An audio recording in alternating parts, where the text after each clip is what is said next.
अस्सलाम वालेकुम दोस्तों। आप देख रहे हैं इन्फो लॉन्ड्री और मेरा नाम है मंशा जैगम। आजकल के दौर में तालीम हर बच्चे का बुनियादी हक है और इसके साथ हर वालिदैन की ये ख़ुसूसी ख्वाहिश होती है कि उसका बच्चा आला से आला तालीम हासिल करे। जैसा कि मैंने अपनी पिछली वीडियो में बताया था कि हसूल तालीम के सिलसिले में हम हर हद से गुज़र जाते हैं। नतीजतन हमारे बच्चों के ऊपर इतना बर्डन और लोड आ जाता है कि उनको और कोई चीज़ सूझती नहीं है। तो अंदाज़ा मैंने पिछली आपको रियलाइज़ करवाने की कोशिश की थी पिछली वीडियो में कि उसकी वजह से जो सबसे ज़्यादा नुकसान होता है वो हमारे बच्चे को होता है, क्योंकि उसकी जो अपनी अंदर जो उसकी छुपी हुई सलाहियतें होती हैं वो बेसिकली बाहर ही नहीं आती। एक बुनियादी कॉन्सेप्ट है तालीम का, मैं आपके साथ शेयर करना चाहता हूँ। तालीम का मतलब सिखाना होता है, बताना नहीं होता।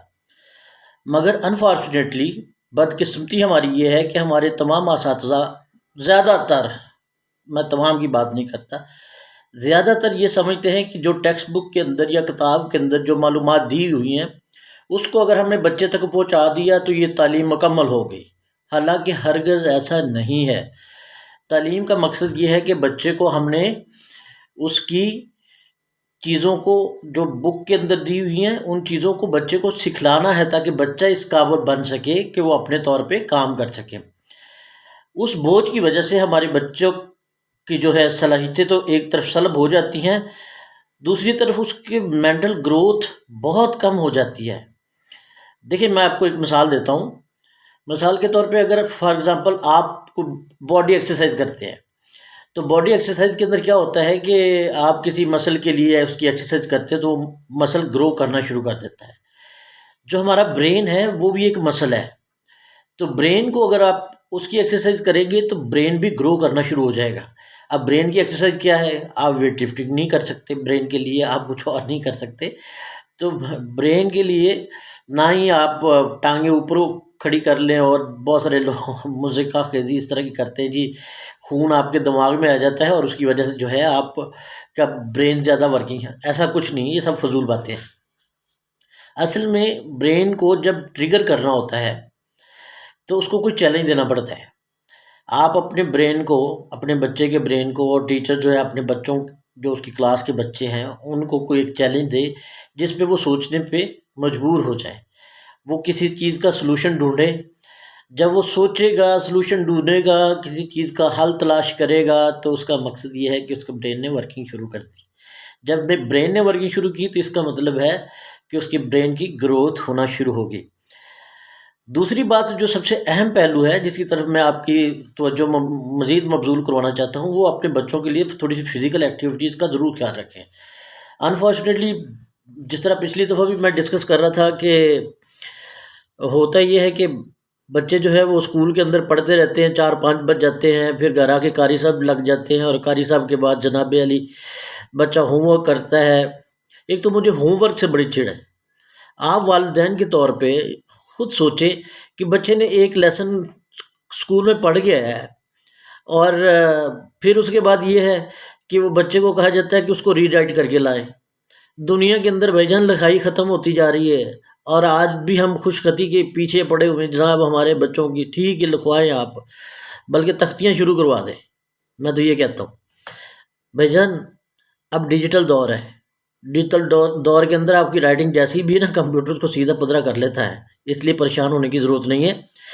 तो इसलिए उसको कोई फिज़िकल एक्टिविटी के लिए टाइम दें।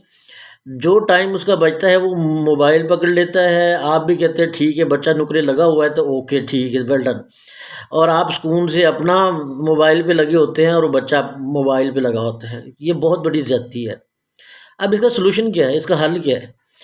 जिस तरह मैं पिछली वीडियो में बताया था कि हम अपने बच्चे के 3 साल, साढ़े 3 साल के बच्चे को अरिस्टोटल बनाना चाहते हैं। उसको चाहते हैं कि वो चौथी क्लास में अफलातून बन जाए या अरस्तू बन जाए। ऐसा हरगिज़ मुमकिन नहीं है।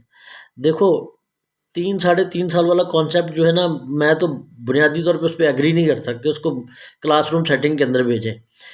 जहाँ से ये कॉन्सेप्ट आया है वहाँ पे तो किताबों का कोई कॉन्सेप्ट ही नहीं है कि वहाँ पे बच्चों को इस क्लास लेवल के ऊपर बच्चों को किताबें दी जाएँ, बच्चों को पढ़ाया जाए, उनको लिखना सिखाया जाए।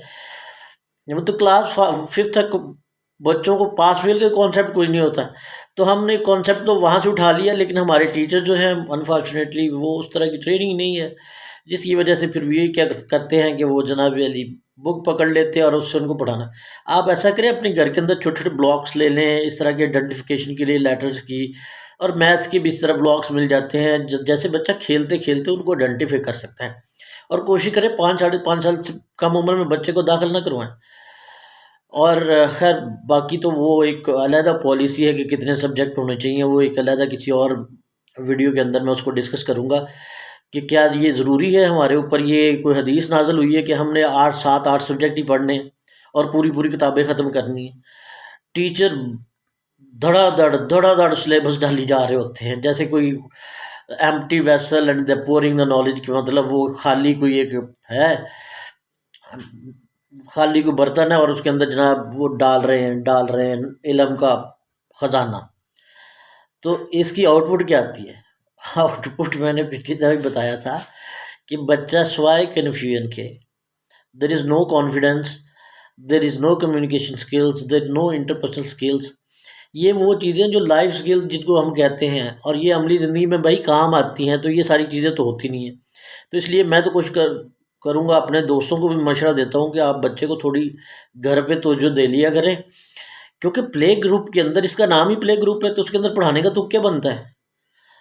तो ये पढ़ाने से तो लिखाना शुरू कर देते हैं। ठीक है, अंदाज़ा कर लें। तो खैर ये तो उल्टी गंगा बह रही है और बहती चली जाती है, और इसमें हम क्या कर सकते हैं? बहरहाल दुख बहुत होता है। एक और जो चीज़ है जिसमें हम बच्चों को कसूरवार समझते हैं, वो कहते हैं जी बच्चों को कॉन्फिडेंस नहीं है। जी कॉन्फिडेंस आना कहाँ से है? लाइक देखो, कॉन्फिडेंस उसने क्लासरूम के अंदर प्रैक्टिस दी। क्लासरूम एक प्रैक्टिस के लिए एक प्लेटफॉर्म है। जब कभी बच्चे को सामने ही बुलाया नहीं गया, उससे पूछा ही नहीं गया, उसको सामने आके उसको कहा नहीं गया कि कुछ तुम बोलो, या स्टेज फियर तो उसकी सारी उम्र रहेगा ना, स्टेज पे कभी नहीं बुलाया गया। तो ये बच्चे का कसूर है या हमारे सिस्टम का कसूर है? बच्चे को तो अपॉर्चुनिटी नहीं कभी मिली। इसलिए मैं फिर पेरेंट्स से ये रिक्वेस्ट करूँगा कि जाके जब पेरेंट्स मीटिंग पे जाते हो तो ये मत कहा करें जनाब हमारे बच्चे के नंबर आए कितने हैं। नंबर वो ले लेगा, नंबरों का इशू नहीं है। लेकिन जो इशू है वो किस चीज़ का है? वो ये है कि वो क्या तमाम एक्टिविटी जो स्कूल के अंदर चल रही है, चाहे वो गेम्स हैं, चाहे वो स्पीच कॉम्पिटेंस कंपटीशन है, चाहे वो डिबेट है, चाहे कुछ भी है, चाहे कोई ड्रामा है, तो उसके अंदर ज़रूर बच्चों को कहेंगे, रोल प्ले है तो उसके अंदर ज़रूर बच्चों को कहेंगे उसके अंदर हमारे बच्चों की शमूलियत ज़रूर करवाएं, ताकि बच्चों के अंदर कॉन्फिडेंस जो है वो आ जाए। तीसरी चीज़, हाय, इसके लिए तो सब लोग बहुत कोशिश करते हैं कि मेरा बेटा डॉक्टर, इंजीनियर और पायलट के अलावा कुछ ना बने। तो अगर सारी दुनिया में ये पायलट, डॉक्टर, इंजीनियर ही बन गया तो मुझे ये बताएं कि बाकी काम कौन करेगा? तो इसलिए भाईजान ये जो चीज़ें हैं ना, जिसके लिए आप परेशान रहते हैं जी, हमारा क्या बनेगा या हमारा बच्चा अगर डॉक्टर नहीं बनेगा। आपको अंदाज़ा है एफएससी करने के बाद फिर एमडी कैट की तैयारी करवानी पड़ती है, उसकी लंबी चौड़ी फीसें दें, फिर उसके अंदर 5 साल बच्चा एमबीबीएस करे, 2 साल का वो हाउस जॉब करे, और उसके बाद कितनी पैसों की नौकरी लगती है? 60 70 हज़ार की, 16वें 17वें ग्रेड की नौकरी है जो सरकारी तौर पे होते हैं, और हर किसी का क्लिनिक नहीं चलता। इंजीनियर्स तो मैं आओ दिखाऊं कितने बेचारे गलियों में भरे पड़े हुए हैं हमारे इंजीनियर्स। इंडस्ट्री नहीं है तो इंजीनियर कहाँ जाएंगे? तो इसलिए भाई एक्सप्लोर करें, और बहुत सारे ऐसे ऐसे ऐसे एरियाज़ हैं जिनको एक्सप्लोर करें। किसी काउंसलर से मदद ले लें, नहीं है तो मुझे ईमेल लिख दें, मेरे कमेंट्स के अंदर पूछ लें, मुझसे पूछ लें, मैं आपको बताता हूँ कि दुनिया में कितने और चीज़ें पड़ी हुई हैं। और एक अहम बात सबको बताता चलूँ, कभी भी अपने बच्चों को किसी दूसरे के साथ कंपैरिजन मत करें। ये बच्चे आपकी बच्चे की इंसल्ट है, और बच्चा दिल पे ले लेता है इस बात को। इसलिए कभी अपने बच्चों को ये मत बताएं कि तुम्हारे कज़न ने, फलां ने इतने नंबर ले लिए हो, तो भाई उसका हो सकता है तुम्हारा बच्चा गेम में बहुत अच्छा और उसके बच्चा सिर्फ नंबर लेने में बहुत अच्छा है। इसलिए हर बच्चे का ज़हन यूनिक होता है, और जिसका ज़हन यूनिक है तो उसको फिर देखें कि उसके अंदर क्या यूनिकनेस है। इसको आइडेंटिफाई करना पेरेंट्स का काम भी है। जब बच्चे थोड़े अडल्ट हो जाते हैं, ग्रेजुएशन लेवल पे पहुंच जाते हैं, बल्कि एफएससी लेवल पे ही इंटर लेवल पे जब चले जाते हैं तो उनको आस्ता आस्ता समझ आनी शुरू हो जाती है कि उनका इंटरेस्ट किस चीज़ के अंदर है। अगर कोई काउंसलर आप अफोर्ड नहीं कर सकते तो कम से कम खुद बैठ के एनालिसिस करें, अपने बच्चों को साथ बैठा के एनालिसिस करें कि बेटा आप किस एरिया के अंदर जाना चाहते हैं, ताकि आप जो है बच्चे को मिसगाइड ना करें और खुदा के लिए इन फील्ड को छोड़ दें कि आपने बस इन्हीं फील्ड के अंदर लेके जाना है। आखिरी बात, ये जो होती है ना कॉन्टीन्यूसली बच्चा 2-2 3-3 घंटे पढ़ता रहता है।